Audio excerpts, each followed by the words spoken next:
Hello, this is Rez from zeroturn.com. That's the question in Quora.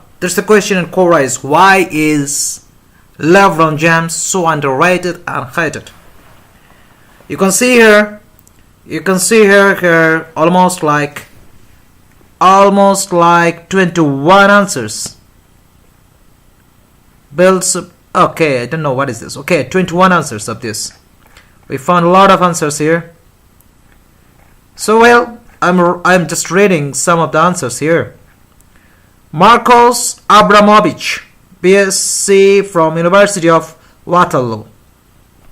One reason that LeBron James will always be hated is that nobody can be LeBron James, and he is therefore non-relatable and people get jealous.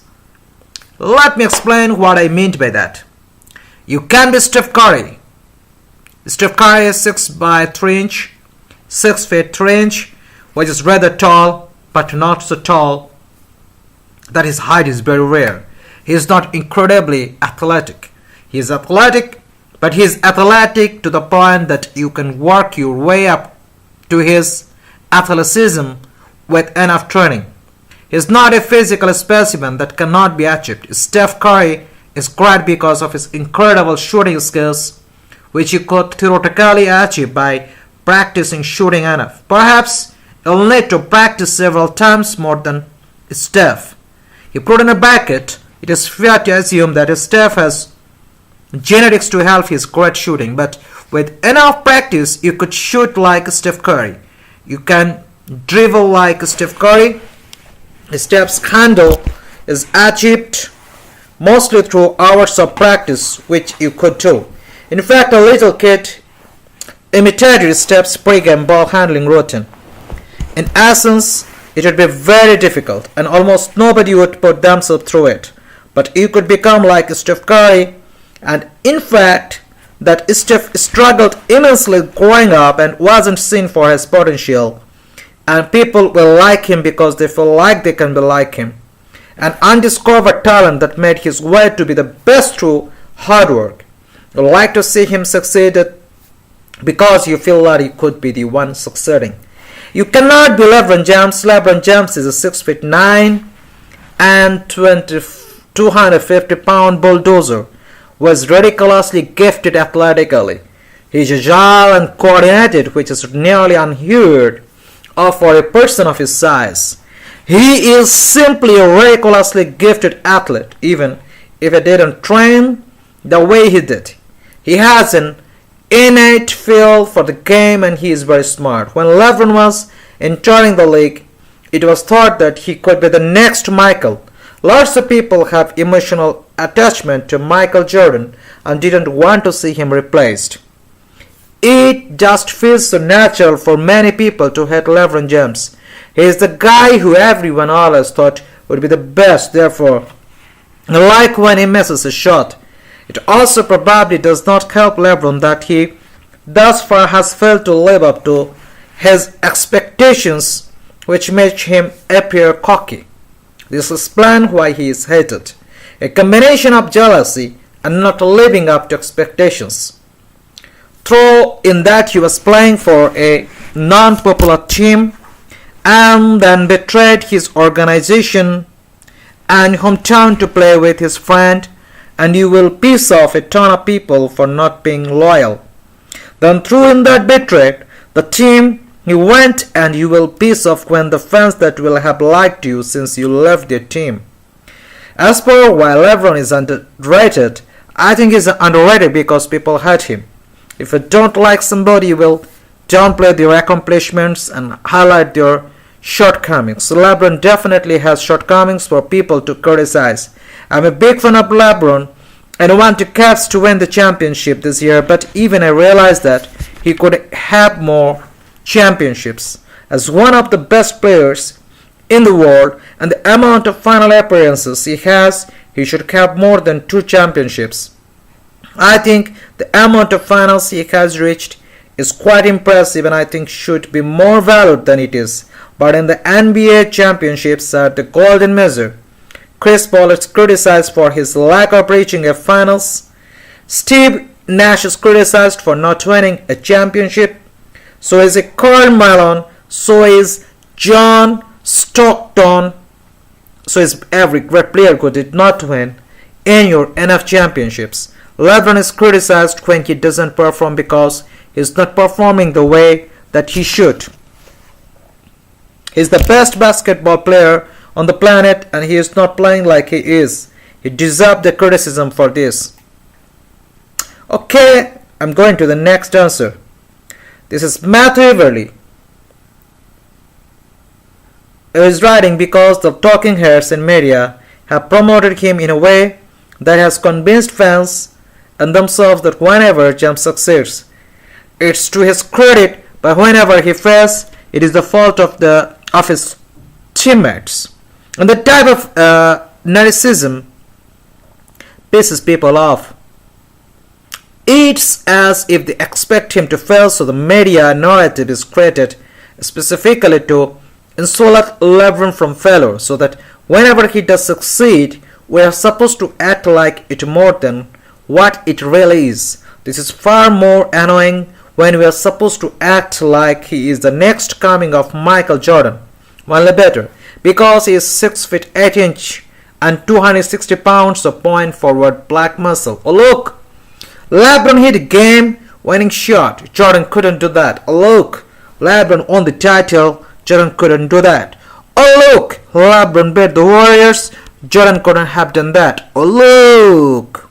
LeBron got the finals again, even though he lost again. Jordan couldn't get to the finals every year in a row. And yes, it is about Jordan. Every fucking week, some media soul on television or print compares the two, and it's been this way for 10 years now. This is the biggest reason people hate LeBron James, because he is not Michael Jordan. They may be comparable, but there are some clear solid lines separating the two of them, and for the matter, separating LeBron from all great champions of the past. Past a certain point, blaming bad teammates and bad teams for the failures of the most hyped and self-promoted athlete of his generation gets a bit old, especially since he gets to pick his own teammates. I get really tired of hearing how Michael Jordan had a better team and better teammates and played in a weaker 90s era. When LeBron has his pick anybody in his stronger era to play with, if bron is too spotted to figure out how to pick better teammates, that's on him. Jordan is notorious for being a bad GM, the most infamous example being Kobe Brown. So the idea that Jordan did the same thing is dubious at best. One of the most common references is the Michael Jordan played against weaker competition, that LeBron James that Jordan played in a weak era. Allow me to commit to YouTube comment section plagiarism, though it isn't really plagiarism when there is no conflict of interest. I have edited some of it. Here is a list of the 31 teams in NBA history to win 75 games in a season, including the playoffs. 67 Sixers, 71 Bucks, 72 Lakers, 73 Celtics, 83 Sixers, 84 Celtics, 85 Lakers, 85 Celtics, 86 Celtics, 87 Lakers, 88 Lakers, 89 Pistons, 91 Bulls, 92 Bulls, 93 Suns, 96 Bulls, 96 Sonics, 97 Bulls, 97 Jazz, 98 Bulls, 98 Jazz, 00 Lakers, 303 Spurs, 5 Spurs, 08 Celtics, 9 Lakers, 13 Heat, 4 Spurs, 15 Warriors, 16 Warriors, 17 Warriors. If you're a basketball fan, you immediately know every single one of those teams. These teams are truly great. Teams don't win 75 games very often. Only 6 teams have ever won 75 plus games without winning a championship, and Michael Jordan is responsible for 4 of them. LeBron's last 4 finals opponents have also hit the 75 plus win mark, but he has beaten only the 2016 Warriors. The outlier, the 1973 Celtics, beaten by the Knicks in the conference finals. LeBron beat a great team at their peak. It was amazing, and Kyrie Irving deserves as much credit as LeBron, though LeBron had one of the great series of all time there. But Kyrie had a concession and was playing injured, and Draymond Green was out during the game. The Warriors should have clinched it. Other than that, he beat a Thunder team. Gordon Pepper that never made another finals and barely beat an ancient sports team in 7 games, all while playing against possibly the weakest conference in NBA history for nearly a decade. The last 3 years he hasn't made the finals. There was actually a very good team in the East. The Garnett Pierce Rondo Allen Celtics. Jordan had to deal with Patrick Ewing's Knicks, Reggie Miller's Pacers, and Isiah Thomas Pistons, and in the 96 isiah swept a very good Orlando Magic squad that beat them in the playoffs the previous year. Any of those teams would be considered prime competition for LeBron, yet it's Jordan who is accused of playing in a weaker role because he didn't lose in the finals. How many surefire Hall of Famers have played in this Eastern Conference since 2011? Just 2. LeBron James and 21, and for 2 of LeBron's 3 titles, they were teammates.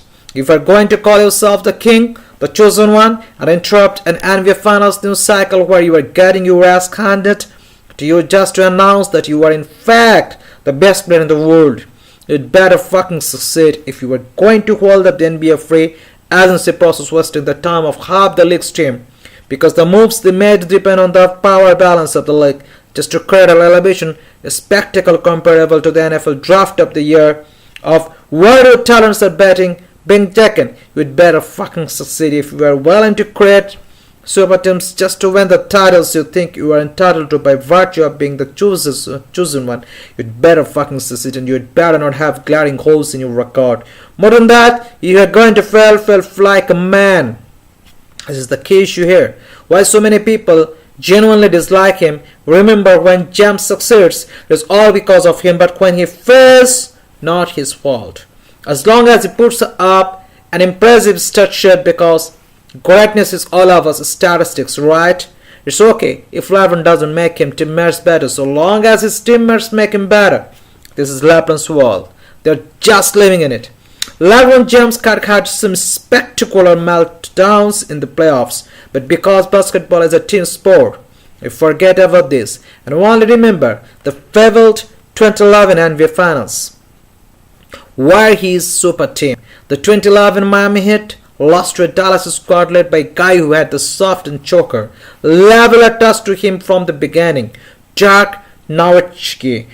This is not the only example of LeBron's team melting down. When we think of great champions, we think of players and teams who never beat themselves. Among other things, this means not letting your team go down by 30 points and never recover. And if this ever does happen to a great player in his team, it is responsibility of a great player and leader to not let it happen again. It's called pride. Great champions have pride and they have humility.